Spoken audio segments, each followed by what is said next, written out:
په جیل کې د وحشت په سپینه ګیره بندیوانا د مینې دیوانه د پښتنو فخر افغانا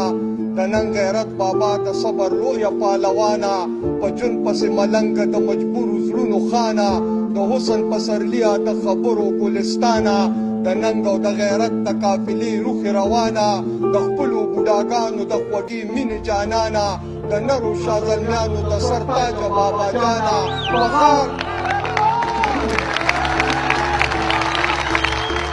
بخار د نابینو زمین فروشو کې ارزانه د جون په مینه مستو ته د خپل ځانه ګرانه په فکر مې اور بل شو ستا د فکر د رڼا نه اورونه دي اورونه د چتراله تر بولانه په څوکو د خیبر د پښتنو د حق اذانه په تن باندې بوډا په حوصله او په زړه ځوانه بابا زړه را ډک شوی دی یو خط درته لیکمه کیسه د تریچ ګوندون د حقیقت درته لیکمه بابا ما ته احساس چې ته به ما نه ګیلمن دی زه هم په خپله دغې بېوسۍ باندې شرمېږم چې ته رانه په سپینه ګیره قید یو زه آزاد یم قسم دی چې په دې خپلې ځوانۍ باندې شرمېږم چې ستا په لاس او خپو کې زنځیرونه او زولنې وي زه دلته په دې خپلې ازادۍ باندې شرمېږم چې هره ورځ لوټ کېږم قتلېږم تاله کېږم